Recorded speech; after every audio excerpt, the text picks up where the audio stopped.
Larissa, doutor Valdir. Bom dia. Bom dia, senhores desembargadores, senhor desembargador Samuel Evangelista, Denise Bonfim, desembargador Elcio Mendes, ilustre procuradora Patrícia Rego, Moguia Morim Rego, nós seu pai, Valdir Perazzo, tá? Valdir Perazzo, por estar presente, senhores advogados. Eu declaro aberta a presente sessão e submeto a ata de julgamento da sessão anterior, não haver divergência, manifestação declarada aprovada. Eu havia desembargador Elcio, diante da vossa comunicação do seu um pouquinho atrasado, mas eu vou dar preferência, eu tinha anunciado o número 7, que é o desembargador Samuel, ao habeas corpus, mas com a presença de Vossa Excelência e das ocupações que Vossa Excelência tem, então eu anuncio para julgamento o item 4 da pauta, pelo relator de Vossa Excelência, é uma apelação 32, só vou botar aqui, 32, 2186,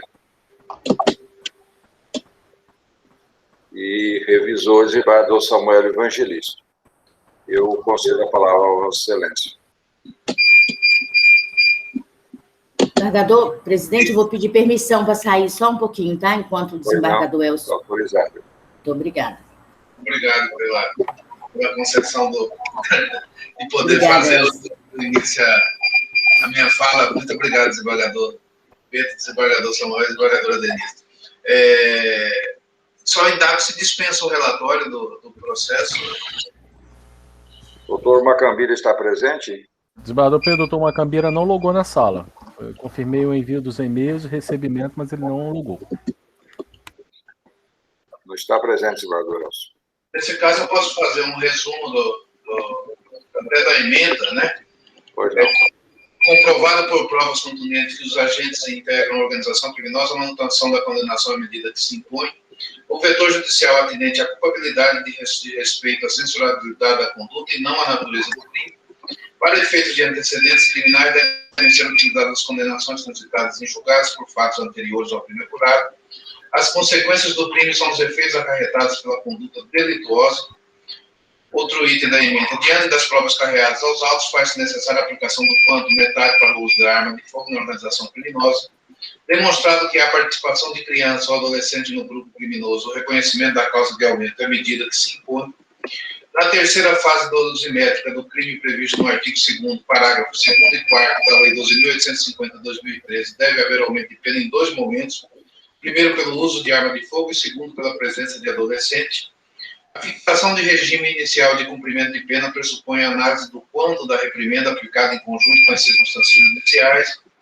O Instituto da Letração é de competência do juiz das execuções penais, cabendo a ele aplicado no momento oportuno.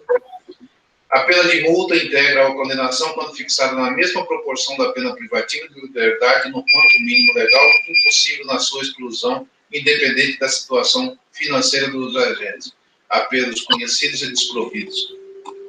Eu gostaria de, antes de anunciar, a palavra à senhora procuradora, querendo manifestar-se.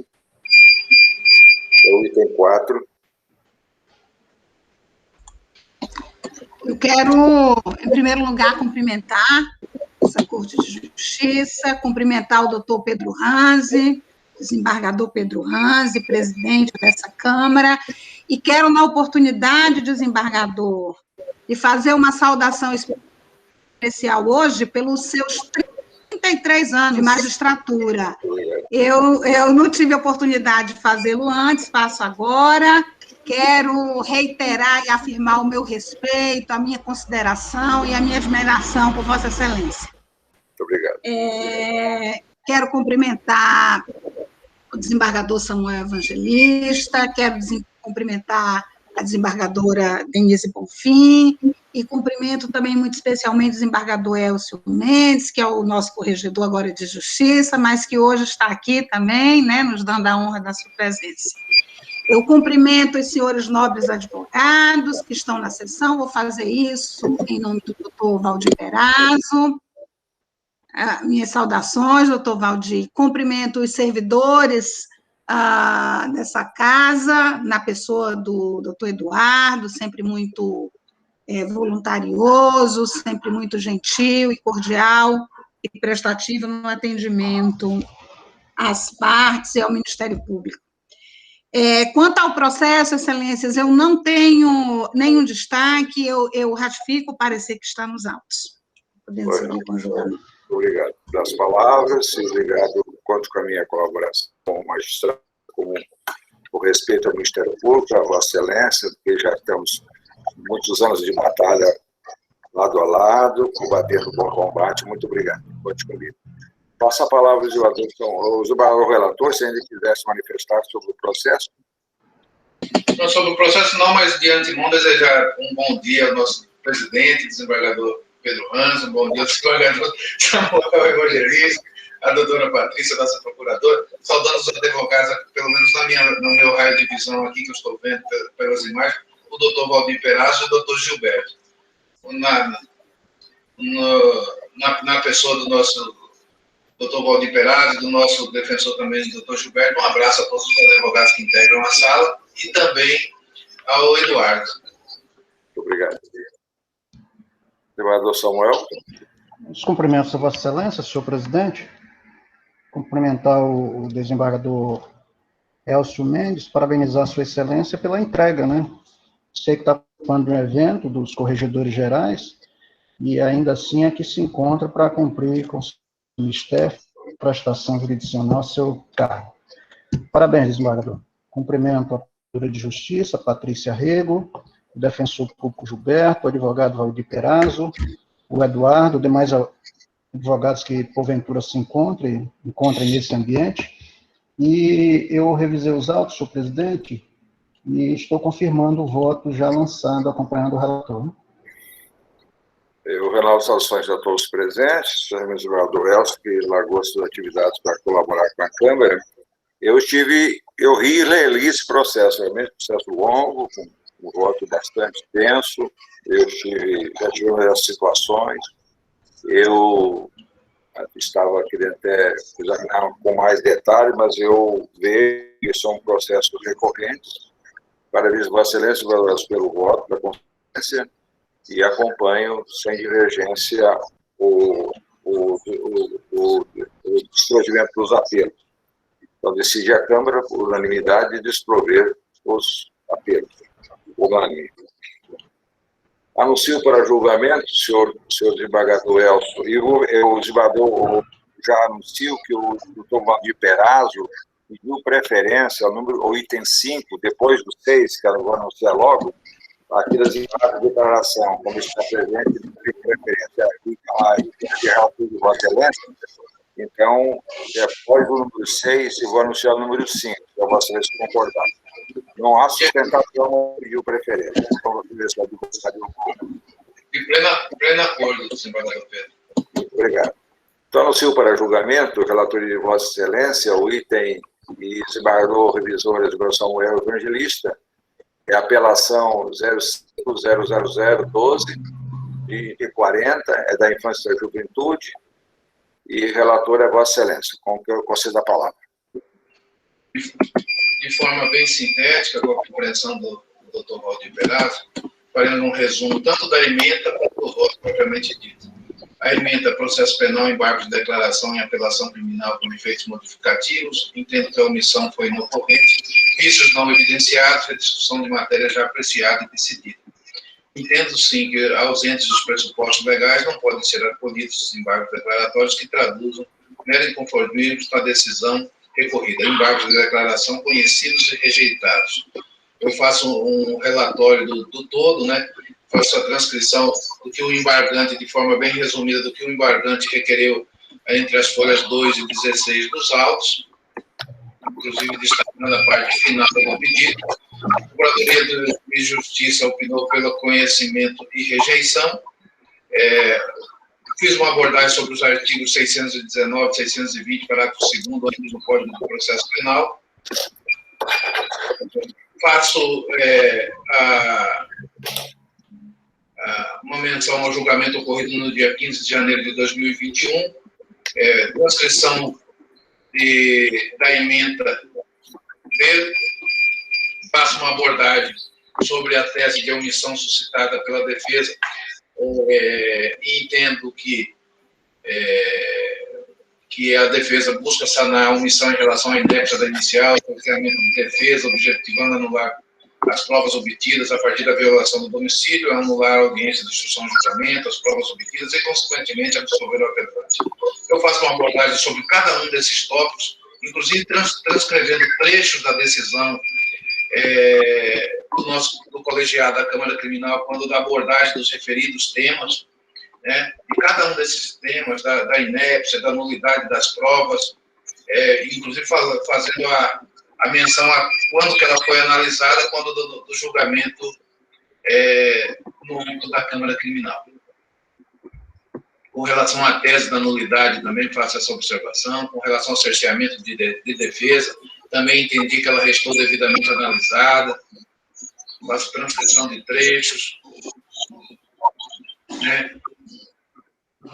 E com relação à tese da disposição, também eu faço uma abordagem sobre esse contexto, inclusive transcrevendo trechos do voto, que eu vou poupá-los na leitura, para posicionamento superior do Tribunal de Justiça, com relação à situação em comento, faço transcrição de emendas sobre o tema, e entendo ao final que não podem ser acolhidos embargos de declaração que, a pretexto de alegada omissão no acordo embargado, traduzem seu inconformismo com a decisão tomada, pretendendo claramente discutir a matéria amplamente discutida e já decidida por esta Câmara Criminal. Faço uma abordagem com relação a o doutor Valdir Peraz tinha pedido anteriormente a sustentação oral, mas pelo que foi colocado pelo presidente na sessão de hoje, somente a preferência do julgamento, mas eu faço também uma menção sobre a parte de sustentação oral no meu voto, e de forma bem resumida eu voto pela rejeição dos declaratórios, mantendo o acordo guerreado por seus próprios fundamentos. De forma bem sintética, foi esse o meu voto, presidente, poupando a leitura com relação às partes que eu faço menção aos acordos e transcrevo no meu voto. Obrigado. Senhora Procuradora, deseja manifestar-se? Eu renovo minhas saudações. A manifestação do MP nos autos é pela rejeição dos embargos e é assim também que eu me manifesto, ratificando. Desembargador Samuel?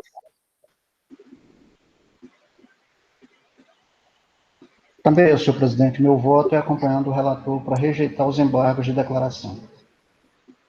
Eu, na mesma linha do linha de relator, para enfrentar todas as questões, eu acho que o advogado é isso mesmo, ele tem que rebater, é isso que o Valdir faz com muita competência, e o relator enfrentou todas as questões. Então, acho que é importante, sim, esse enfrentamento, e é justo, e nós temos que ouvir os advogados, e eu sempre tenho dito isso. E vimos no julgamento recente a questão da ampla defesa do advogado, o Supremo mudou suas posições, até uma matéria que nós vamos conversar ainda, a admissão em habeas corpus, não é uma questão concreta, a questão é técnica. O habeas corpus serve para tanta coisa, então nós, na Câmara, temos decidido isso. Mas outra questão não é agora, mas é importante que o advogado sempre insista com suas teses, né? E eu acompanho esse relator, então, sem divergência. Então, embargos, declaração, conhecidos e rejeitados, unânimes. Agora, somente para registrar, desembargador Pedro, com a sua permissão, isso demonstra sempre o zelo e a combatividade do doutor Valdir Peraz na defesa dos seus clientes. Um excelente profissional e que dignifica toda a classe dos advogados do Estado do Acre. Parabéns pela combatividade do nobre defensor público. Muito obrigado. Então, anuncio para julgamento, agora sim, o número 6, desembargador Elcio do vosso da relatoria, que é o que foi julgado, só para anunciar, para registrar, foi o número 5, né, que é o 01009942, que é embargo de declaração. Acabamos de julgar. Agora sim, é o 050001240, que é relatoria de vossa sentença. O advogado Dr. Matheus está presente e eu concedo a palavra a Vossa Excelência para essa questão, vem da infância e da juventude. A palavra a Vossa Excelência, desembargador Elcio. Indago ao ilustre causante se dispensa a sustentação oral, doutor? Despeço sim, excelência. Devolvo a palavra ao nosso presidente. Então, antes dispensou a sustentação oral, concedo a palavra ao ilustre advogado presente nessa sentada. Doutor Matheus, seja bem-vindo. Obrigado, doutor. Inicialmente, cumprimento Vossa Excelência, presidente dessa Câmara, sabe o carinho que tenho por Vossa Excelência e admiração profissional. Estendo meus cumprimentos ao nobre relator, doutor Elcio. Desde já desejo boa sorte nesse novo caminho dentro da Corregedoria do Tribunal de Justiça, doutor. Estendo meus cumprimentos ao doutor Samuel também, nobre desembargador do Estado do Acre. Cumprimento também a doutora Patrícia, que possui grande representatividade dentro do Ministério Público do Estado do Acre. Parabéns, doutora. Estendo meus cumprimentos também aos demais advogados, aqui na pessoa do doutor Valdir Peraza, aqui presente, que eu, como jovem advogado, tenho Vossa Excelência como grande esteio, né, nessa seara, nesse caminho aqui. E, ademais, cumprimento ao doutor Eduardo, né, servidor desta casa, que sempre solícito e educado com nós todos. Em relação ao processo, ao recurso de apelação, ao presente recurso de apelação, serei breve relativo a essa questão, doutores. Trata-se de um recurso de apelação criminal, a qual tenta modificar a sentença prolatada em sede de juízo de piso. Trata-se de um suposto crime de estupro de vulnerável, 217-A do Código Penal.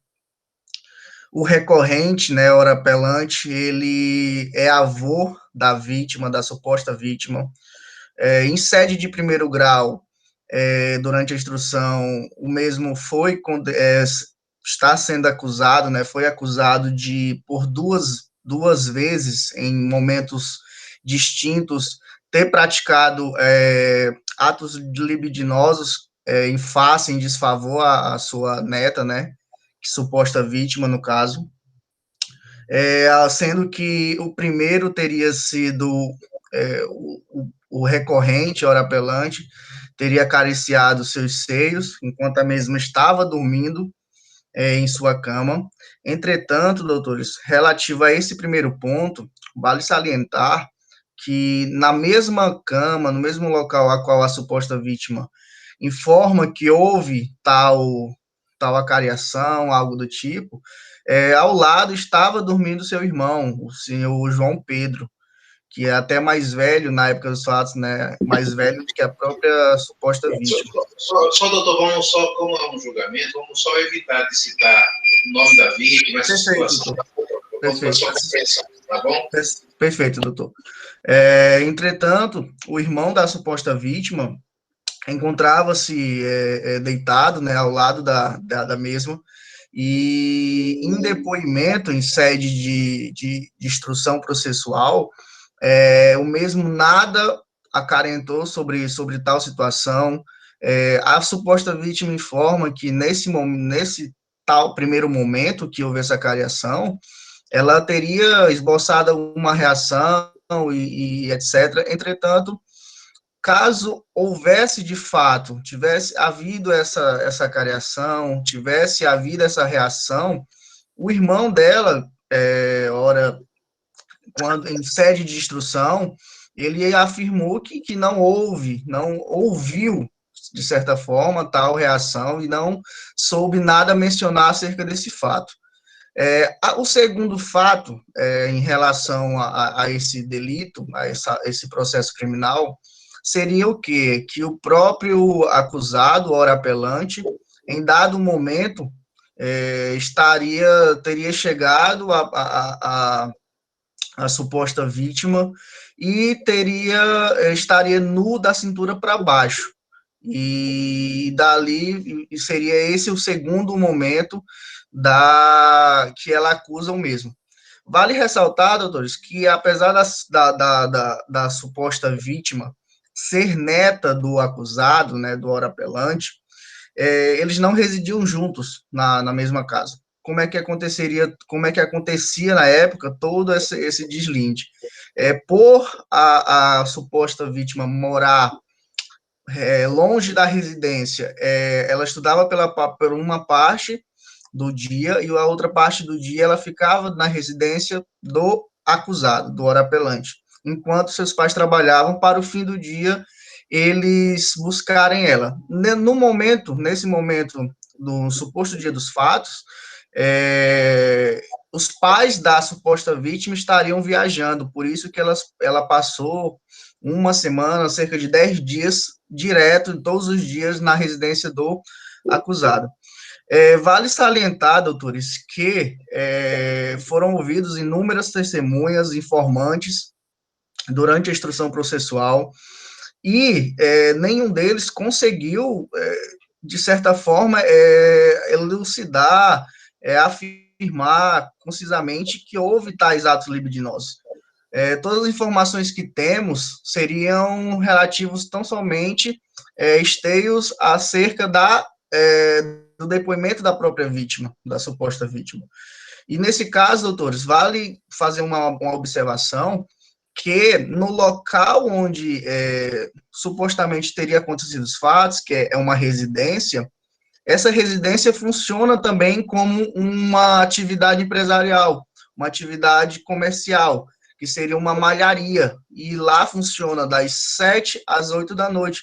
E caso tivesse ocorrido tais atos, conforme a suposta vítima afirma, há uma intensa movimentação durante o dia todo, e jamais o suposto autor, o suposto recorrente, suposto acusado, diga-me, que teria feito tal ato. Então, doutores, não ser cansativo nesses fatos, vale ressaltar que o conjunto probatório está a sentença condenatória, ela foi tão somente fixada, foi sentenciada em desfavor do acusado, levando em consideração tão somente a gente entende a palavra da suposta vítima. Temos que levar em consideração, sim, né, já sabemos que crimes, delitos desta natureza ocorrem, né, somente quando o autor e a vítima estão juntos, sozinhos, mas também temos que levar em consideração, doutores, todo o conjunto probatório. Foi feito exame de corpo de delito, não houve o rompimento de ímen, nada do tipo. As testemunhas, ora também informantes, que também foram ouvidas, os filhos do acusado informaram que jamais o acusado faria tal crueldade, e que ele sempre se deu bem, até mesmo com essa própria neta, e que ama todos. Por fim, doutores, o mesmo, em sede de primeiro grau, foi condenado a uma pena de 9 anos e 4 meses de prisão em regime fechado.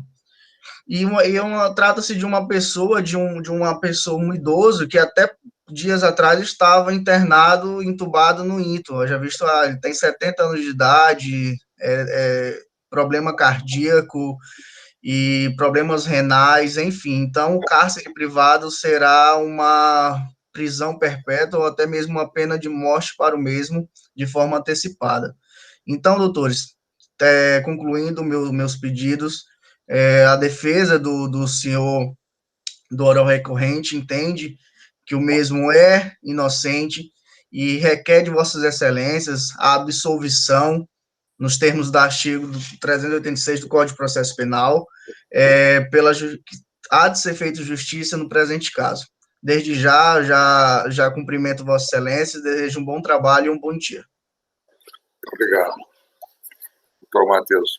Doutora Patrícia Rego, procuradora. Eu renovo os meus cumprimentos a vossas excelências, eu cumprimento o doutor Matheus Moura pela sustentação, mas vou divergir dos argumentos aqui levantados, excelências. O caderno probatório, no meu sentir, é robusto e conclusivo, tanto com relação à materialidade, à autoria, a palavra da vítima muito firme, várias declarações nos autos de outras testemunhas que estão em concordância com esse depoimento. O fato só chegou ao conhecimento da família através da escola, depois de uma palestra sobre abuso sexual.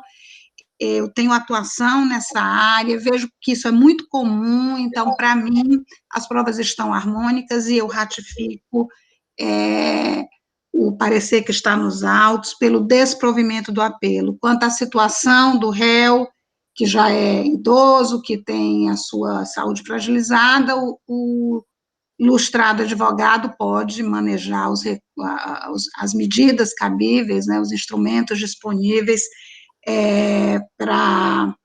no tocante a essa situação, no juízo de primeiro grau pertinente. É nesse sentido a minha manifestação. Muito obrigado, doutora Patrícia. Concedo a palavra novamente ao eminente relator, desembargador Elcio Mendes. Renovo os cumprimentos.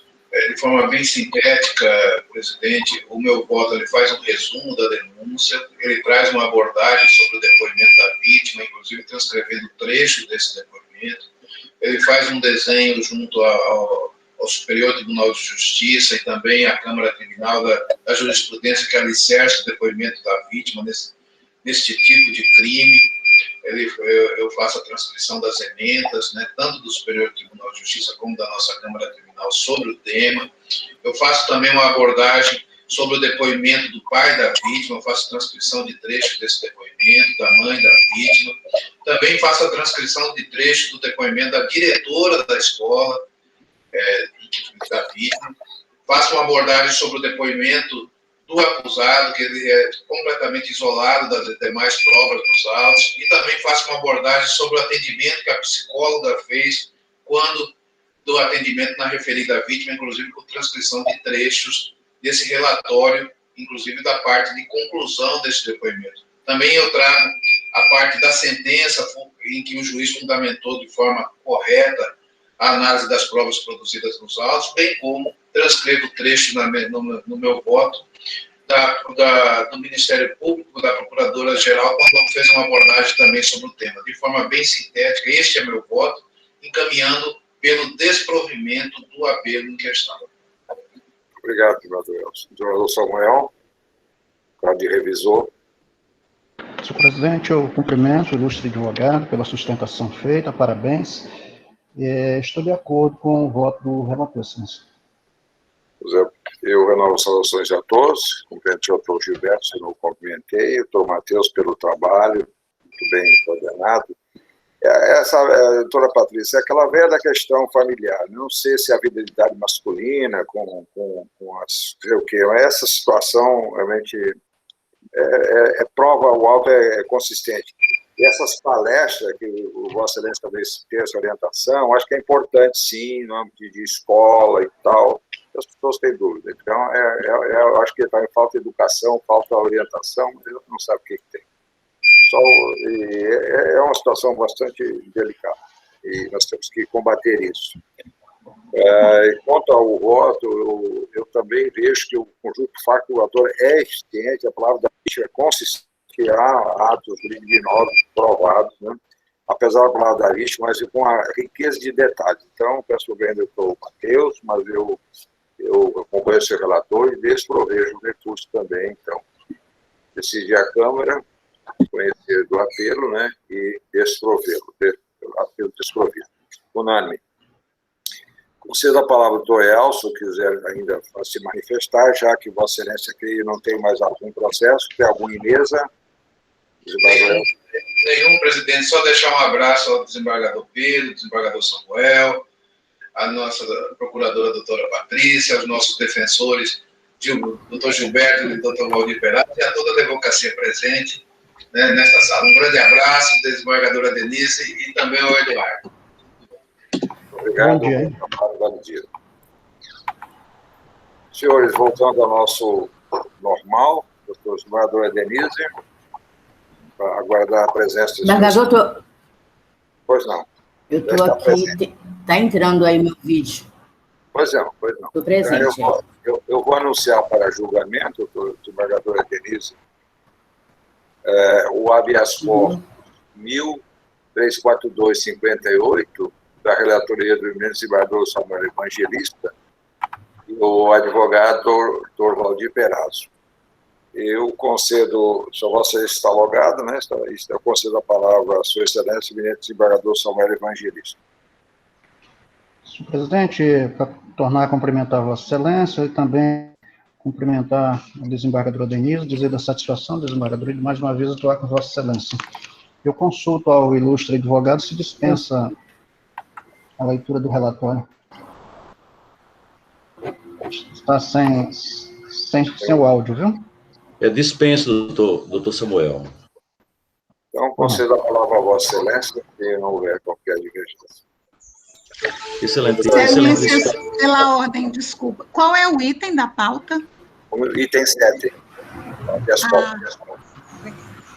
Excelentíssimo senhor presidente, doutor Pedro Hansen, que eu cumprimento por estar à presidência da dota Câmara Criminal.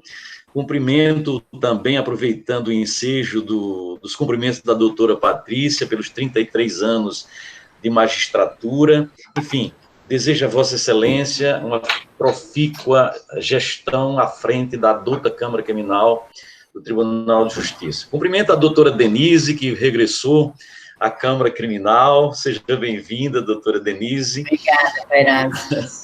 É um prazer imenso trabalhar com a senhora. Cumprimento o doutor Samuel, ilustre relator desse HC, doutora Patrícia, ilustre procuradora de Justiça, que muito honra e dignifica o Ministério Público do Estado do Acre há tantos anos. Aliás, quando eu entrei na Defensoria Pública, há 21 anos, doutora Patrícia já estava lá, combatendo o bom combate, né, doutora Patrícia? Cumprimento o meu colega, doutor Gilberto. É um prazer, agora, ele como defensor e eu como advogado, estarmos aqui trabalhando. Enfim, quero aproveitar, senhor presidente, aliás, foi feita uma referência elogiosa ao doutor Eduardo, eu quero aproveitar para fazer um elogio público e que seja consignado em seus assentos pessoais, doutor. Sempre prestativo, atencioso, dedicado, operoso. Me faltam adjetivos para dizer da importância e da bondade do doutor Eduardo atendendo às partes, né? Que esses meus elogios ficassem consignados nos seus assentos pessoais. Senhor relator, nós já havíamos feito anteriormente um habeas corpus em favor do paciente. Naquela ocasião, nós informávamos que não havia uma idônea para a prisão preventiva. Em primeiro lugar, senhor relator, quando se instaurou a investigação criminal contra ele e foi decretada a prisão preventiva, nós o apresentamos espontaneamente, doutora Patrícia, na delegacia de Acrelândia. Isto é, ele tinha todo interesse de fazer com que esses fatos fossem elucidados, né? Então, compareceu espontaneamente, voluntariamente, prestou todas as informações que se faziam necessárias para o bom andamento dessa investigação, que desenvolveu-se a contento, tanto que o Ministério Público fez a devida denúncia contra o ora paciente e não houve um fato inusitado que se pudesse dizer que houve um atropelo nessa investigação criminal praticada pelo paciente, doutor Samuel. Ora, nós fizemos esse habeas corpus, lamentavelmente não obtivemos sucesso, não foi concedida a ordem.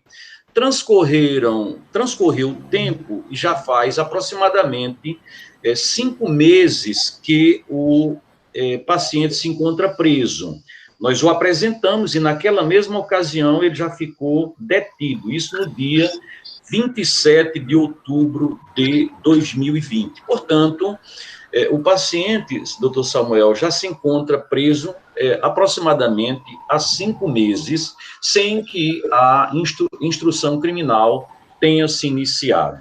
Por ocasião da defesa preliminar, nós reiteramos, doutor Samuel, o pedido de revogação pura e simples da prisão, ou até que fosse adotadas outras medidas constritivas previstas no artigo 319 do Código de Processo Penal. O doutor Romário Divino, atuando lá na vara de Acrelândia, entendeu por bem indeferiu o pedido, doutor Samuel, com todo respeito e com todas as vênias, de forma absolutamente genérica, sem nenhum fato concreto que pudesse justificar essa prisão preventiva. O que é que diz doutor Romário Divino? Doutor Romário Divino, aqui não houve modificação na situação prisional do paciente, porque é uma pessoa perigosa. Ora, essa expressão de periculosidade do paciente é gratuita, absolutamente gratuita. Trata-se de um jovem de 20 anos que, à época dos fatos, estava servindo ao Exército Brasileiro. Um garoto de 20 anos, né? Um garoto de 20 anos com domicílio primário, sem antecedentes criminais. Eu não digo que o fato pelo qual ele está sendo acusado é um fato grave, mas até se compreende, senhor presidente. Ele tem 20 anos e as jovens, supostamente abusadas, que ele nega o fato, estão mais ou menos na faixa etária dele. Seria alguma coisa escandalosa, horrível, monstruosa, se tratasse de um homem de 40 anos. Mas os senhores precisam entender isso. Ele se trata de um jovem de 20 anos. Né? Ainda, segundo a legislação processual infraconstitucional, considerado menor. Né? Então, eu não estou dizendo que o fato não é grave. O abuso sexual de menor incapaz, contra a dignidade sexual de incapaz, é grave, mas a faixa etária dele está muito próxima das pessoas, das jovens supostamente abusadas, né? Supostamente abusadas, porque ele nega esse fato, né? A rigor, senhor presidente, foram elas que atraíram ele para essa comemoração, né? Comemoração de jovens, e posteriormente, a avó fez chegar à polícia essa informação desse suposto abuso, que não está confirmado por nenhuma outra prova. Claro que isso não é objetivo, não é no momento para se discutir a questão da prova, mas desde já faz necessário dizer que o que existe contra ele é apenas a palavra dessas jovens que o atraíram para essa comemoração. Pois bem, senhor presidente, o senhor Romário Divino, o juiz Romário Divino, em nenhum momento trouxe qualquer elemento de convicção para justificar essa prisão. Isto é, a sua decisão é a decisão padrão que se adequaria a qualquer outro fato dessa natureza, né? Porque não existe esse perigo de evasão, portanto, essa informação, essa suposta fundamentação na garantia da ordem pública não existe, porque em nenhum momento ele tentou se evadir do distrito da culpa onde estava ocorrendo a investigação. Pelo contrário, compareceu pessoalmente para prestar declarações. Ora, toda a investigação já está concluída e está denunciado, e não tem nenhuma notícia de que ele pudesse se evadir do distrito da culpa para deixar de cumprir eventual condenação. De forma, senhor presidente, que não há um único fato, um único indício que justifique essa prisão preventiva. Não é? Ademais disso, na decisão que nós reputamos genérica e que se prestaria a fundamentar qualquer outra decisão, em momento algum, o doutor Romário Divino examinou qualquer outra hipótese de adotar uma posição menos evasiva do que a prisão preventiva, né? Quando poderia adotar qualquer uma daquelas 9 medidas existentes no artigo 319. Isto é, não passou nem ao largo da discussão do artigo 282, parágrafo 6º. Ademais disso, senhor presidente, os senhores sabem da situação por que passa o estado do Acre com essa pandemia quase fora do controle. E não é só isso, nós estamos concomitantemente com 3 crises, a crise da pandemia do coronavírus, a crise da dengue e, além do mais, a enchente que potencializou toda essa nossa situação de dificuldade. Não é à toa que mais de 600 pessoas estão contaminadas aí no sistema penitenciário, a razão pela qual se suspendeu até as visitas Então, senhor presidente, essa prisão do paciente é absolutamente desnecessária, é uma prisão que não encontra apoio nos fatos, razão pela qual, depois de quase 5 meses de prisão cautelar, sem que haja uma fundamentação idônea, nós voltamos a bater as portas da justiça para pedir que vossas excelências, considerando que é um jovem primário, sem antecedentes criminais, que estava servindo o Exército Brasileiro, não estava à toa, né? Tem uma atividade, seus pais são empresários, há muitos anos sediados e domiciliados lá na cidade de Acrelândia, de forma que não se faz necessária essa prisão contra esse jovem de 20 anos, que só vai deformar sua personalidade ainda em formação. Razão pela qual eu reitero a vossas excelências a necessidade de revogação pura e simples da prisão preventiva do paciente, e se vossas excelências acharem que não é o caso, que se adote uma posição menos evasiva, sobretudo considerando as recomendações do Conselho Nacional de Justiça. É o requerimento da defesa. Muito obrigado, doutor Perazzo, dentro do prazo regulamentar. Obrigado. Você a palavra aí, procuradora Patrícia. Eu renovo os meus cumprimentos, cumprimento a desembargadora Denise, que retornou aqui para a sala, cumprimento de forma especial o doutor Valdir Perazzo, corroboro os elogios que lhe foram antes aqui atribuídos, doutor Valdir Perazzo. Eu sou testemunha da sua combatividade durante aí esses seus 25 anos de caminhada. Eu tenho 27 anos de MP, acho que a desembargadora Denise tem 27 anos também, mas quando eu entrei ela já estava, mas eu acho que a diferença é pequena. Então, eu tenho 29, Patrícia. É mesmo? 29. Então, já estou recebendo abono de permanência. Eu já estou no abono. Que bom, que bom.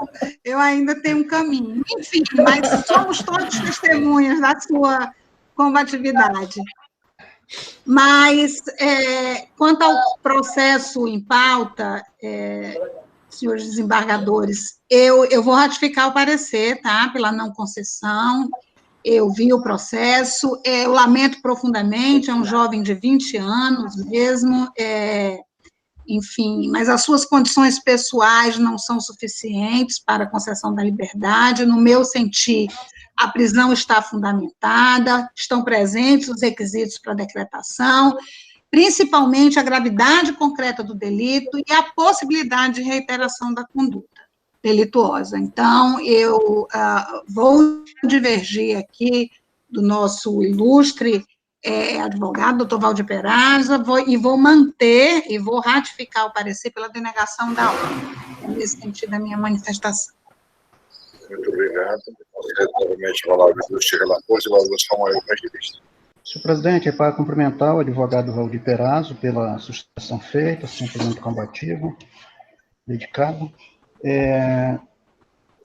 Na verdade, como foi dito pelo ilustre advogado, nós, no dia 1º de dezembro, nós julgamos um habeas corpus, o habeas corpus número 10.01893, dígito 10, onde figura esse mesmo paciente. Eu devo dizer que a audiência de instrução, ela estava designada para o dia 29, próximo agora, né? Acho que na próxima semana. No entanto, houve um pedido da defesa para que houvesse o adiamento dessa audiência, e na data de ontem, o juiz despachou, determinando o adiamento da audiência. Como eu disse, naquele HC, primeiro, vários dos pontos que aqui, argumentos que aqui são suscitados, senhor presidente, já foram ali examinados, né? Reiteração. Qual o argumento que existe aqui que não foi examinado no HC julgado em 1º de dezembro? É o que diz respeito, eu fiz transcrever, inclusive, a ementa do HC de 1º de dezembro, onde está demonstrado que esses pontos foram examinados. O que resta aqui é o argumento relativo à ausência de fundamentação na decisão que indeferiu o pleito de liberdade provisória do paciente. Foi feito esse requerimento e o juiz fez o reexame e indeferiu esse pleito. Então, esse é o único que ainda não foi examinado. Eu fiz transcrever, senhor presidente, a decisão do juiz, onde ele aborda a questão do excesso de prazo, assenta que não há modificação na situação fática, que os requisitos ainda estão presentes, por isso ele indeferiu. E eu, na mesma linha, estou entendendo que essa decisão, quem indeferiu o pedido de liberdade provisória está fundamentada, encaminho o voto pela denegação da ordem, senhor presidente. Eu renovo as saudações de todos, estou com a liberar pelas palavras, né? E essas questões.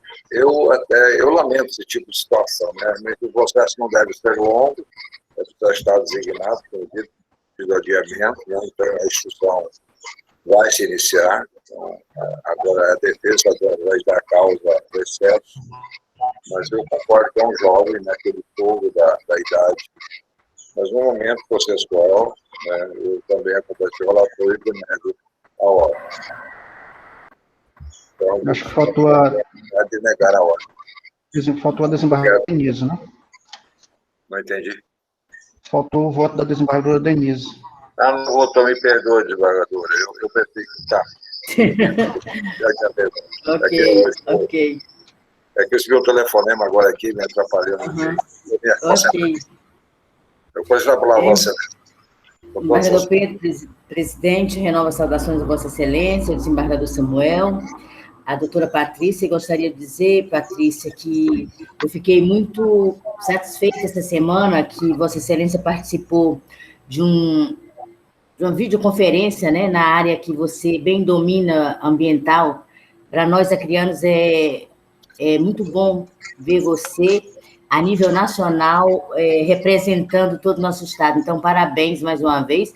Esse aí já deve ser o 10º painel que você fala sobre o ambiental, que é sua área, sempre foi sua área, que você também é estudiosa desse assunto. Então, parabéns por representar o Ministério Público e o Estado do Acre. Então, fiquei muito feliz em vê-la lá nesse painel nacional.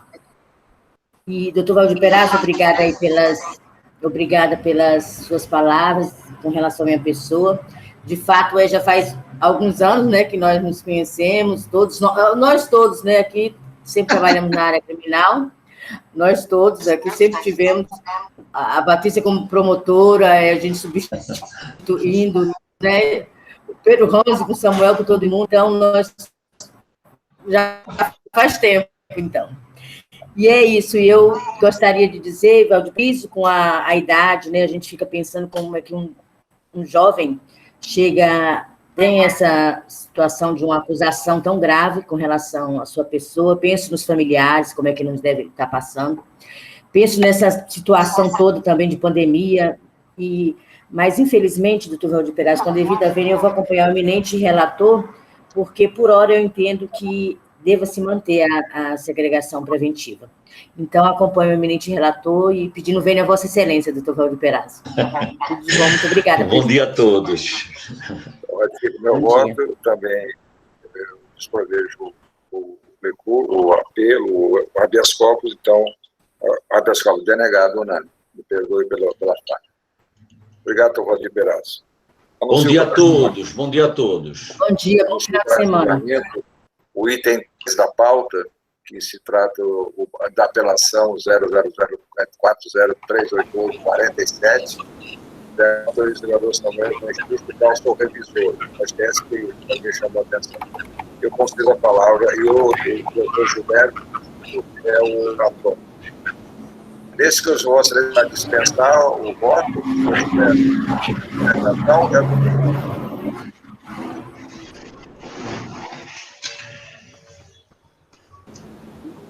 Gilberto. Não compreendi, Excelência. Vossa Excelência, segundo o doutor Eduardo, Vossa Excelência dispensará a sustentação do número 1 ou do número 3? Número 3. Eu vou fazer a sustentação do número 1. Vai fazer este? Isso, número 1. Então, tá. Considero a palavra o senhor relator, desembargador Samuel Evangelista. Pela ordem, excelência, doutor Pedro Ranzi. Pois não. Essa apelação é com relação ao acusado Jonas da Silva Damasceno ou não? Qual é? Desculpa, eu... Não, o número 1 é com relação a Valdeir. Ah, Valdeir. E Leonário. Ah, desculpa. Desembargador Samuel. O item 3 da pauta. Não, o item 3, pelo que eu entendi, o ilustre defensor vai dispensar a sustentação no item 3. No item 3. Eu posso, então, encaminhar o voto, excelência, senhor presidente? Do item 3? A sustentação eu não entendi. O defensor público, ele vai dispensar a sustentação no item 3. Ah, sim. Entendi. Pois não, então, senhor. No item 3, então, senhor presidente, eu estou encaminhando o voto pelo desprovimento do recurso. Pois não. Doutora Patrícia. Parecer no mesmo sentido, eu estou a ratificar, excelência. Se trata de uma apelação do crime de roubo, com causa de aumento do tentado. E eu também, na Câmara de Revisor, da Cruz Alto, e acompanho esse relator. Desembargadora Denise. Renova as saudações, eu ratifico meu voto já lançado na plataforma virtual, acompanhando o eminente relator. Então, recurso de apelação desprovido unânime. Agora, sentou, Gilberto, o número 1 da pauta. Da relatoria do desembargador Samuel Evangelista, também eu sou revisor, é uma apelação 003977 de 2020, e considero a palavra eminente relator e eu sou revisor. Eu consulto, o ilustre defensor se dispensa a leitura do relatório. Sim, excelência, dispenso. Eu considero a palavra Vossa Excelência, senhor Gilberto Silva. Obrigado. Cumprimento Vossa Excelência, desembargador Pedro Ranzi, presidente desta colega da Câmara Criminal, da mesma forma, o ilustre relator, desembargador Samuel Evangelista, desembargadora Denise Bonfim, excelentíssima senhora procuradora Patrícia Rego, senhores advogados aqui presentes, em especial ao serventuário Eduardo, que tanto nos auxilia para que essa sessão se materialize todas as quintas-feiras. Excelências, trata-se de recurso de apelação oriundo da comarca de Acrelândia, onde os apelantes, Leonaira Campos da Cruz Barreto e Valdeir Amorim de Oliveira, foram denunciados pela prática dos crimes de tráfico, do caput do artigo 33, combinado com o inciso 6 do artigo 40 da Lei de Drogas, e ainda pelo crime do artigo 35, ou seja, lhes foram imputadas as condutas do tráfico, bem como da associação para o tráfico, e ainda a incidência da causa de aumento relativa à prática do tráfico em concurso com o menor. É importante ressaltar que o feito seguiu seu curso normal, a denúncia foi devidamente oferecida, recebida pelo juiz da COL, e o feito transcorreu sem nenhuma mácula, sendo que, ao final, o juízo, a COL, absolveu os apelantes da prática do crime de associação para o tráfico, entretanto, os condenou pelo crime de tráfico de drogas, com a incidência da causa de aumento anteriormente mencionada. É oportuno ressaltar que, naquela oportunidade, foi encontrada a ínfima quantidade de droga de, especificamente, 7,90 gramas de maconha e 3,50 gramas de substância denominada de mela, pasta base, de cocaína. No entanto, mesmo diante da ínfima quantidade de droga apreendida e ainda da ausência de provas que possam levar à configuração da traficância, o juiz daquela comarca, da comarca de Acrelândia, entendeu pela condenação dos apelantes, e assim o fez. Condenou tanto a pessoa de Valdeir quanto a pessoa de Leonaira pela prática do crime de tráfico de drogas. Entretanto, é certo, excelências, que a prova produzida não é capaz de levar à constatação da prática do tráfico. muito embora se diga que aquele local é um local onde a traficância era praticada de forma rotineira, mas, em verdade, os apelantes ali se encontravam em decorrência de que buscavam droga para se utilizar da substância. Trata-se de 2 jovens de 19 anos, respectivamente, que não tinham relação com a traficância, não ficou comprovado que estes praticavam o tráfico. Pelo contrário, além da droga, nada foi encontrado com estes que possam levar a uma eventual comprovação, né, da figura tão gravosa do tráfico. E em se tratando de uma situação onde ausente qualquer prova que possa corroborar o contido na denúncia ministerial, é certo que deve, consequentemente, ser desclassificada a conduta que lhes foi imputada na denúncia e que ensejou a condenação destes para o crime do artigo 28 da Lei de Drogas, ou seja, o porte de drogas para consumo pessoal. Não há, né, ressalta a defesa, nenhuma prova que possa ensejar tão grave condenação, né? O que há é apenas a apreensão da droga, não foi encontrado dinheiro com os apelantes, não foi encontrado nada que possa vinculá-los à traficância, como é comum ocorrer quando da prática de tráfico, quando da prisão de traficantes propriamente ditos. Desta feita, a defesa entende que nada obsta que seja desclassificado o crime do artigo 33 para o artigo 28 da Lei de Drogas, principalmente em razão da idade dos apelantes, quais sejam 19 anos, e ainda diante da ínfima quantidade de droga apreendida. Agora, se trata especificamente aqui de 12 gramas de droga, quantidade ínfima. De outra banda, em não entendendo vossas excelências pela eventual desclassificação da conduta dos apelantes, que seja aplicada a causa de diminuição prevista no parágrafo 4º do artigo 33, em favor de Valdeir. É oportuno ressaltar que, em favor de Leonaira, a causa de diminuição foi aplicada. Entretanto, em relação a Valdeir, há de se convir que não existe motivação de ordem legal para não aplicação da causa de diminuição do parágrafo 4º, ou seja, do tráfico privilegiado. É certo que o juízo, quando da análise da possibilidade da fixação do tráfico privilegiado e da consequente diminuição da pena, se utilizou de argumentos que não podem ser considerados válidos para fins de negar um benefício de ordem legal, né? Na verdade, ele considera que o apelante Valdeir é primário, considera, né, também a ínfima quantidade de droga apreendida, no entanto, não possibilita a concessão de tal privilégio. De outra banda, também é oportuno ressaltar que, no que concerne a pena base, a defesa entende que há um equívoco por parte do juízo de piso, em razão de que, ao avaliar as circunstâncias, este afirma que segue: são amplamente desfavoráveis em decorrência da quantidade e variedade de espécies de droga. Ora, são 12 gramas de drogas. Há de se convir que essa quantidade não é uma quantidade expressiva. No mais, a droga apreendida trata-se de maconha e pasta base de cocaína. Não há que se falar sequer aqui de cocaína ou de qualquer uma outra droga que viabilize essa exasperação da pena. Portanto, a defesa entende também que, não entendendo vossas excelências pela aplicação do privilégio de que trata o parágrafo 4º do artigo 3º, seja decotada a circunstância judicial relativa às circunstâncias do crime e fixada a pena no seu mínimo legal.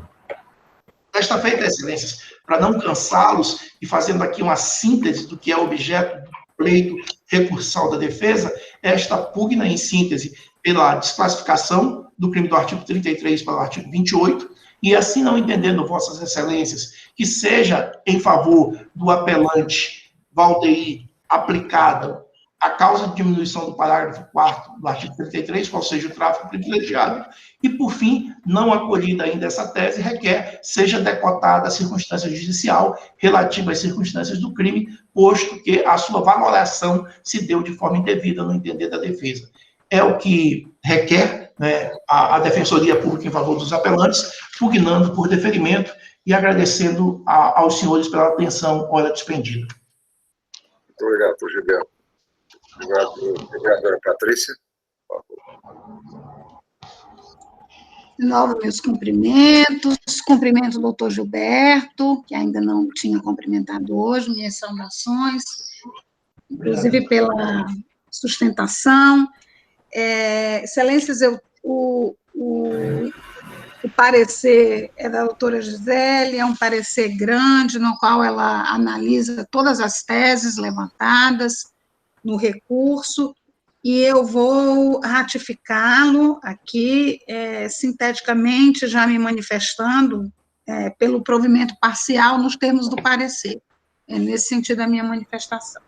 Muito obrigado. Concedo novamente a palavra ao desembargador Samuel Evangelista, relator. Para, inicialmente, cumprimentar o defensor público Gilberto pela sustentação feita, pela sua dedicação, sempre às quintas-feiras aqui conosco, defendendo os clientes da Defensoria Pública. Senhor presidente, com relação à autoria, que é o primeiro dos argumentos sustentados na petição, eu fiz um exame dos autos, né, cotejando a prova colhida, e concluí que esse argumento deve ser afastado. Existe fundamento, sim, para manter a sentença quanto diz respeito à autoria. Examino também esse pedido, outro, para que seja dada uma nova definição jurídica, né, para os fatos, de sorte que os apelantes que a conduta dos apelantes seja aquela do artigo 28 da Lei de Drogas. Também fiz uma análise, estou entendendo que não comporta acolhimento esse argumento. Quanto ao argumento relativo à dosimetria da pena, também estou afastando, entendendo que a dosimetria está bem posta, e a incidência da causa de diminuição do parágrafo 4º, eu estou conhecendo o recurso somente no que diz respeito ao apelante, porque quanto ao apelante Valdeir, porque quanto à Leonária, o recurso não pode ser conhecido nesse ponto, porque o juiz fez incidir essa causa de diminuição. Agora, tem um outro ponto que não foi sustentado oralmente pelo ilustre defensor, mas que consta na petição, nas razões do recurso, que é o que diz respeito à incidência da atenuante. Ambos tinham 19 anos à época e devem seguir, portanto, essa atenuante da menoridade relativa. Estou dando provimento, senhor presidente, ao recurso nesse sentido, e com isso fazendo uma nova dosimetria da pena, resultando para a apelante Leonária 2 anos e 9 dias de reclusão em regime aberto e com a devida substituição, e quanto ao apelante Valdeir, fixando em 6 anos e 27 dias em regime semiaberto. É como eu voto, senhor presidente, dando provimento parcial ao recurso para esse fim. Muito obrigado. Eu examinei os autos também, o apoio do doutor Gilberto, mais uma vez, pelo esforço que enfrenta, né, que combate, e ponto a ponto. Eu também, na mesma linha do relator, em aplicar pelo artigo 28, é aquela coisa, né, o apelante ele é mais acostumado naquela boca de fogo, estava sempre presente. Então, não era algo inocente, assim, como no começo de carreira, era visto. E era apelante, então, cuidado na condição da publicação. É um processo bastante simples, mas não é a quantidade de ordem que está sendo julgada, sim a situação que se apresentou. Né? Esse enfrentamento, o senhor relator enfrenta todas as questões, inclusive essa da menoridade relativa, acho que é importante, sim, examinar e conhecer. E eu, com essas observações, com esses comentários, que não são observações, não sou eu que observar o outro, mas assim, para ilustrar, para apresentar, vejo que os pontos foram enfrentados na questão, o senhor relator, e eu acompanho. Foi o voto eminente desembargadora Denise Bonfim. O desembargador renova as saudações e eu parabenizo o desembargador Samuel pelo voto, muito justo, a razão pela qual eu acompanho integralmente. Muito obrigada. Então, decide a Câmara Criminal por unanimidade dar provimento parcial, né, do recurso do relator. É isso, desembargador Samuel. É isso, excelência. Obrigado. Relator Gilberto. Bom dia a todos. Bom dia a todos. Bom dia, doutor Gilberto. Bom dia. Ótimo final de semana. Bom dia. Obrigado. Bom trabalho. Senhores, anuncio para julgamento o item 2 da pauta, que é uma apelação 40361006-2020, da relatoria do desembargador Samuel Evangelista, qual sou revisor. O apelante é o Vanes da Silva Santos e outros, e o advogado presente, Paulo Henrique Mazali. Você dá a palavra ao senhor relator. Eu consulto ao ilustre advogado se dispensa a leitura do relatório. Está sem som. Está sem o som, excelência. Desculpa, desembargador, eu dispenso o relatório, já tive acesso a ele nos autos, por esse motivo eu dispenso. Ok. Falar com Vossa Excelência, então, doutor Nazar. Cumprimento o nobre desembargador Pedro Ranzi, desembargador Samuel Evangelista, a desembargadora Denise Bonfim, a procuradora de Justiça Patrícia, e eu fico feliz de estar perante vocês, Vossas Excelências, Vossas Excelências, e somados o tempo de trabalho na área jurídica, eu fiz uma conta rápida aqui, está passando de 110 anos. E da mesma forma, eu ainda fico um pouco assim, acanhado, né? Porque a gente tem pouca experiência jurídica diante de tanto tempo de trabalho jurídico, a gente fica um pouco acanhado.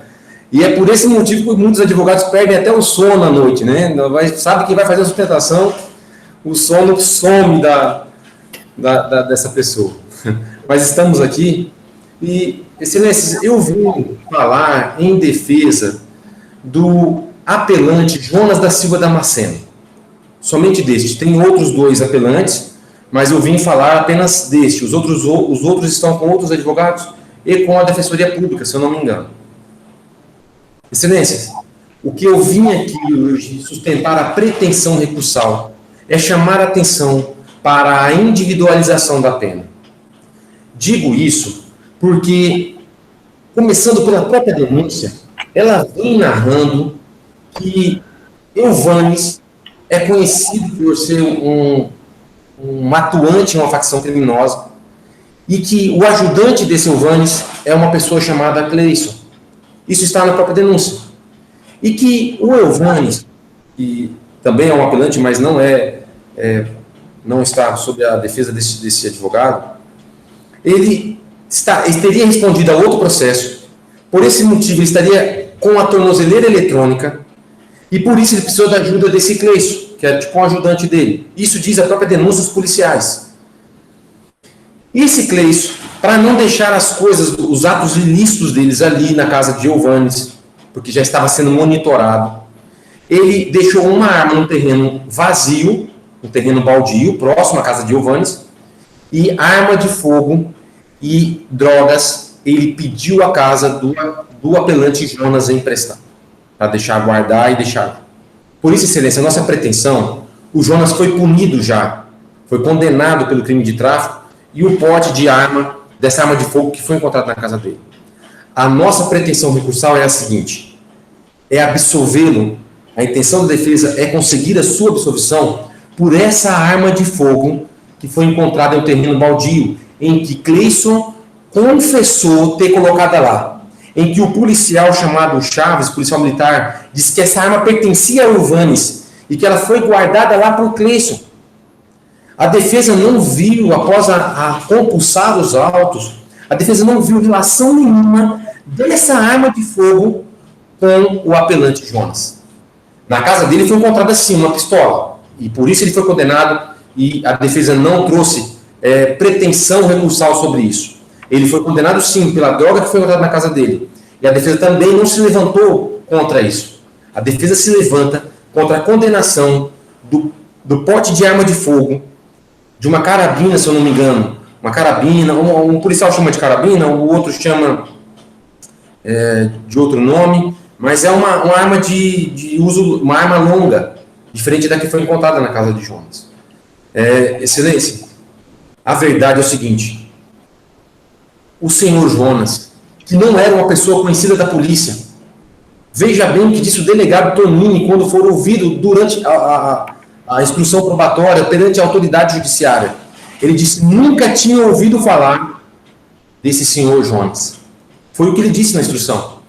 Só daí a gente tira que ele realmente não pecou sim com relação à sociedade, cometeu em emprestar a casa, mas não era uma pessoa que estava envolvido na prática criminosa. Ele não vendia, ele não usava a arma de fogo, mas ele cometeu o erro de emprestar a casa consciente, porque isso ficou provado nos autos, de que ela seria utilizada para os fins. E por esse motivo, excelência, a defesa se concentra apenas na questão da arma que foi encontrada no terreno vazio, no terreno abandonado, que foi escondida nesse local por Cleison, segundo a denúncia, a pedido de Eulvanes. Ou seja, Jonas não tem relação nenhuma com essa arma de fogo.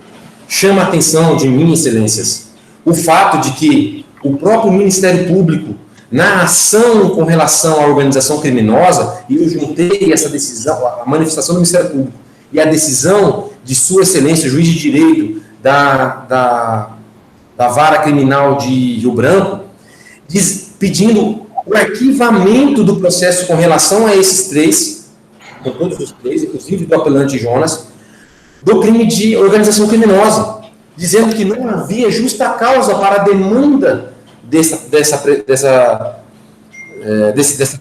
crime, dessa acusação. O Ministério Público pediu o arquivamento e Sua Excelência, juiz de direito daquela vara, arquivou o processo de organização criminosa. Por isso, Excelência, esse é mais um motivo que soma ao argumento de que Jonas não vivia de atividades criminosas. Outro elemento processual que consta no processo que chamou a minha atenção foi o termo de restituição de material de carpintaria. Esse termo de restituição, ele foi juntado às folhas 228 e 232. Esse material de carpintaria, e o Jonas, quando foi ouvido na delegacia, disse que era carpinteiro. Esse material de carpintaria foi encontrado na casa de Jonas. Foi apreendido, foi levado para a delegacia e, posteriormente, foi restituído ao senhor Oscar, a quem ele intitula como sendo o patrão dele, e ao cunhado, se eu não me engano, que levou a nota fiscal, e o cunhado foi lá buscar essas coisas. Então, Excelência, isso também demonstra que o apelante Jonas é diferente dos outros dois. E é por isso que eu chamo a atenção para o princípio da individualização da pena. A polícia acusa Eulvanes de ser chefe de facção. A polícia acusa Eulvanes de Cleison ser o braço direito. E a polícia acusa Cleison, de ser o braço direito de Eulvanes. E a polícia acusa Jonas de ter emprestado a casa. Só que na hora da aplicação da pena, Excelência, Jonas, que era primário, nunca respondeu por crime, é uma pessoa trabalhadora que cometeu um erro, teve a mesma pena dos outros dois. Um chefe de facção e o outro braço direito dele. E é contra isso que a defesa se levanta hoje. Primeiro, pedindo a absolvição de Jonas com relação à arma de fogo que foi encontrada em um terreno vazio, que não tem nos autos qualquer relação com o apelante, e depois pedindo para que seja aplicada a causa de diminuição da pena prevista no parágrafo 4º do artigo 33. E aí eu aproveito para dizer que todos os requisitos necessários se enquadram ao apelante. Ele tem bons antecedentes, ele é primário, e tem prova nos autos que ele não se dedicava à atividade criminosa. Olha, a grande acusação contra Jonas é emprestar a casa, e isso está muito claro nos autos. Emprestar, excelências, é passar a posse.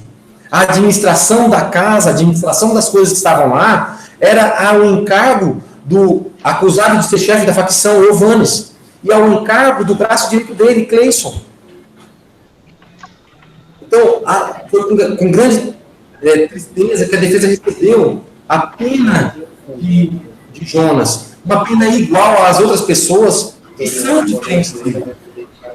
E a presunção de inocência é tratar os iguais de formas iguais, e os diferentes de forma diferente. Por isso, Excelência, após essa breve sustentação oral, eu me despeço com grande orgulho de poder sustentar a pretensão recursal a pessoas com grande carga de experiência. Eu fico feliz disso, porque isso traz um certo conforto a nós, porque a experiência é o verdadeiro conhecimento. Livros, ele traz muita técnica, traz muita coisa, mas ele não traz o conhecimento como pessoa, como um ser humano. E eu me despeço feliz de ter estado hoje e ter conhecimento dessa grande experiência jurídica que vocês têm. Até mais, muito obrigado e ótimo trabalho a todos. Obrigado, Dr. Mazzato. Procuradora Patrícia. Renovando as minhas saudações à corte, eu cumprimento e saúdo também o ilustre advogado pela sustentação. Quanto ao processo, Excelência, eu vou ratificar o parecer lançado nos autos, no sentido de desprover, né, o apelo integralmente dos 3 apelantes, e vou aqui ratificar os argumentos aí lançados pelo procurador que subscreveu. Nesse sentido, a minha manifestação. Procurador Samuel. Senhor Tem algum presidente, microfone aberto aí. senhor presidente, eu cumprimento o advogado Paulo Henrique Mazão pela sustentação feita. Parabéns. Isso aqui surgiu foi muito noticiado, aquelas pichações que estavam ocorrendo nos muros lá da cidade, né? Muitas pichações, a polícia estava investigando, e houve então uma delação dando conta da localização do mandante daquelas pichações. Houve uma diligência no local, e ali eles foram surpreendidos com drogas, foram conduzidos à delegacia, e lá eles começaram a indicar locais onde eles guardavam drogas e armas de fogo. Essas armas foram um rifle e 3 munições, ambos de uso permitido, e uma pistola semiautomática, 10 munições de uso restrito. Adveu, então, a sentença que os condenou. Vou me ater aqui ao apelante Jonas, né, que está sendo defendido pelo ilustre advogado Paulo Henrique. Ele está suscitando inicialmente uma preliminar de nulidade processual. O argumento é a ilicitude das provas, porque ele diz que essas provas são ilícitas, dado que a polícia entrou em residência sem o devido mandado, né? Então, no que diz respeito a essa preliminar, eu estou fazendo menção à natureza permanente, tanto do crime de tráfico, quanto do porte ilegal de arma de fogo. Mas o Zé, então, porque ele gosta, que ele quer. O Lucas também imagina muito, né? De arma de fogo. E, com isso, o presidente, fazendo menção à jurisprudência do STJ, é possível, sim, que nessa situação a autoridade ingresse, né, no interior do domicílio, ainda que sem mandado. Eu estou rejeitando a preliminar, né? Realmente, a questão da preliminar também, a questão de essa situação de permanência do crime, é uma situação bastante especial. Nós sabemos que o domicílio é inviolável, isso é um crime constitucional, mas no caso presente, e Vossa Excelência se calca em 2 julgados do STJ, e temos também na Câmara algumas posições nessa linha, né, não impede a ação policial. Então, eu também rejeito a preliminar e ouço a eminente desembargadora Denise Bonfim.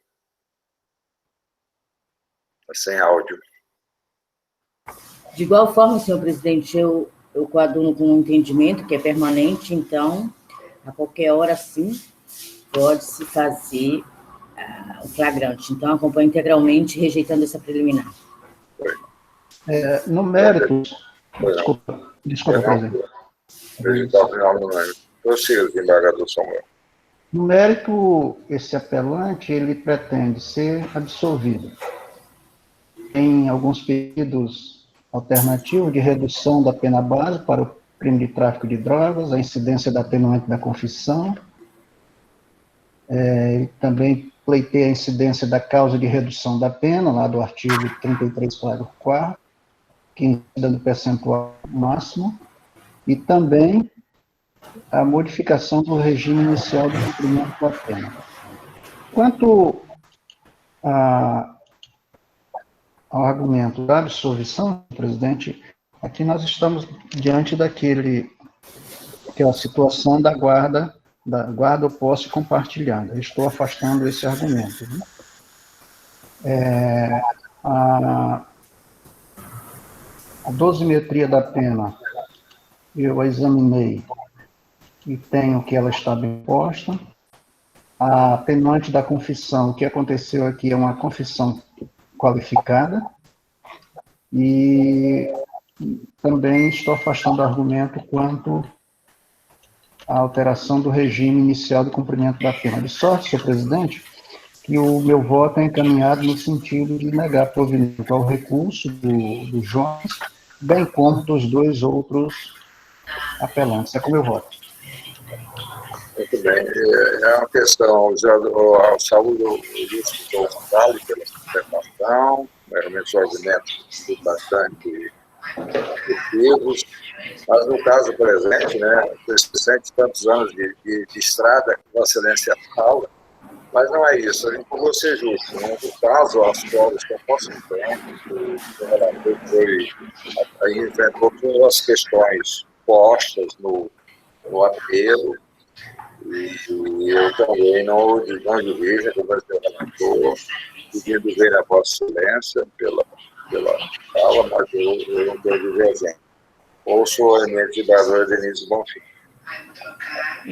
Renovo as saudações a todos e agradeço ao advogado, ilustre advogado, que fez sustentação oral pelas palavras aí da nossa infinidade de anos de labuta. E, com a devida vênia, eminente ilustre advogado, eu também acompanho, eu tenho o mesmo entendimento que o eminente relator e ratifico meu voto já colocado em modo virtual. Muito obrigada. Decida aqui a unanimidade, os recursos. Obrigado a todos. Ótimo trabalho a todos. Até mais. Eu também. Saúde. Vossa Excelência é outro processo em mesa, desembargador Samuel? Não. Não tenho, excelência. Também não. Então, bom, antes de encerrar, e agradecendo a presença de todos, os meninos desembargadores, a procuradora Patrícia, conservo lá o imenso procurador, o desembargador Samuel Evangelista. Somente para voltar a dizer da satisfação de atuar com excelência, senhor presidente, desembargadora Denise, procuradora Patrícia, saudade, né, desse contato físico, desse contato mais próximo, mas infelizmente o que nós podemos ter esse contato virtual. Desembargador Hans, de vez em quando, desembargadora Denise, procuradora Patrícia, eu ainda vejo de longe, né? Ainda hoje de manhã eu estava aqui, estava com a porta aberta ali para o café entrar, quando ele passou aqui, nos cumprimentamos de longe.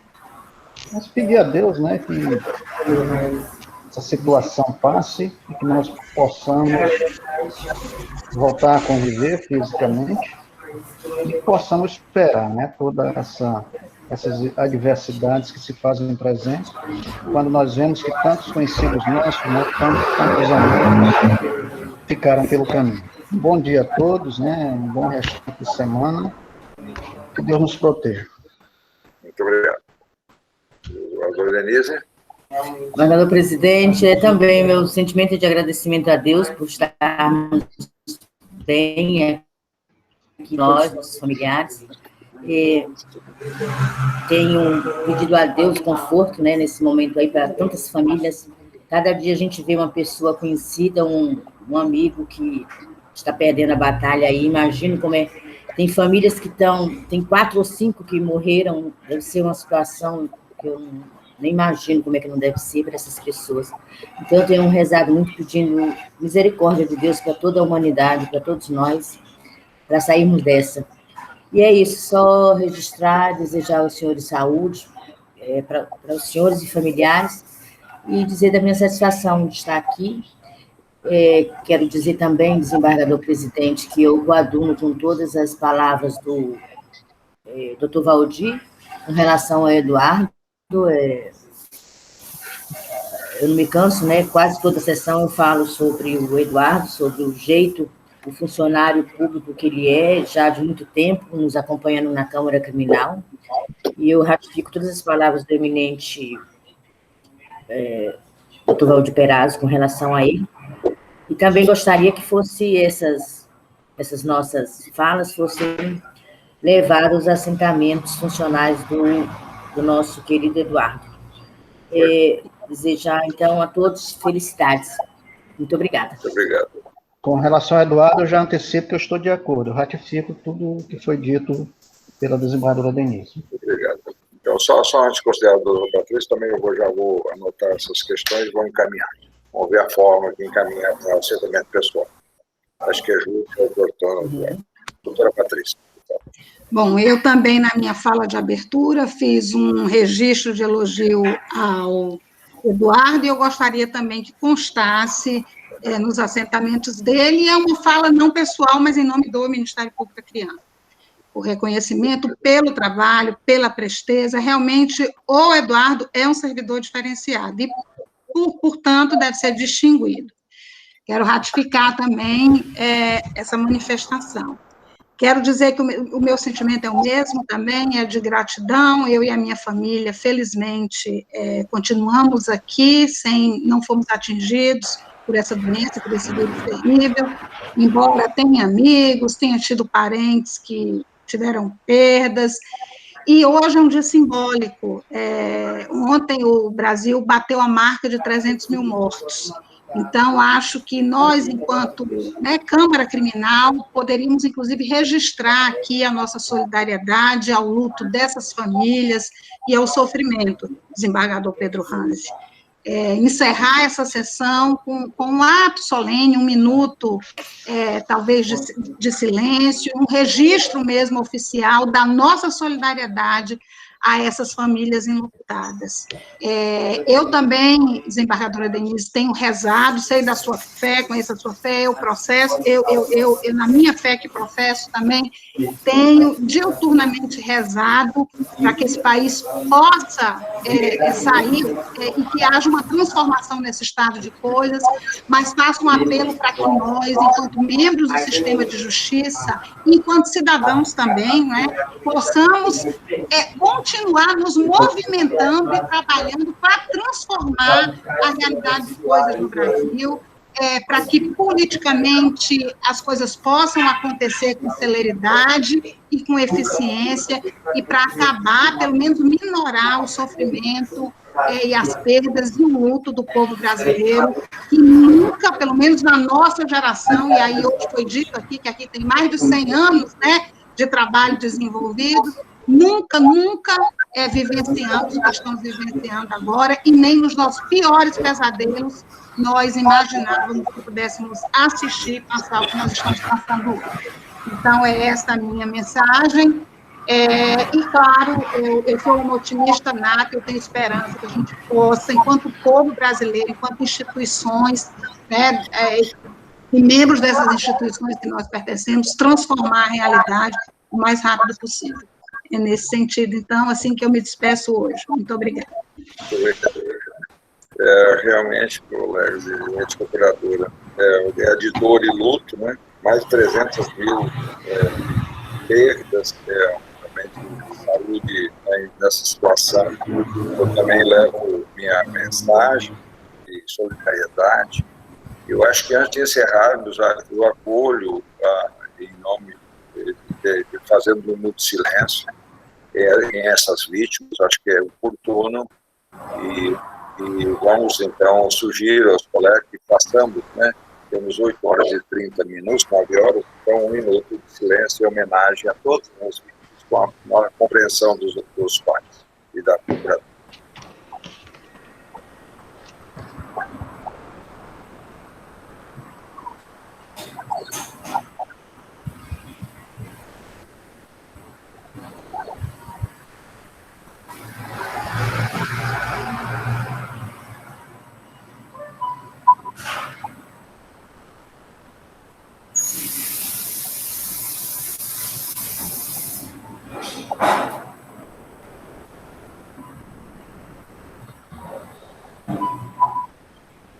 Muito obrigado, então, pela compreensão e declaro encerrada a apresentação. Desejo saúde a todos e uma ótima semana. Estamos aqui. Obrigada, bom final de semana a todos. Saúde, saúde. Tchau. Saúde pra gente e proteção. Amém. Muita saúde, pessoal. Amém. Eduardo, obrigado, Eduardo. Eduardo, só fica um pouquinho, Eduardo, que eu assunto contigo. Sim, senhor. Muito obrigado. Diga, desembargador. Deixa eu só suspender. Como é que vamos fazer, como é que vão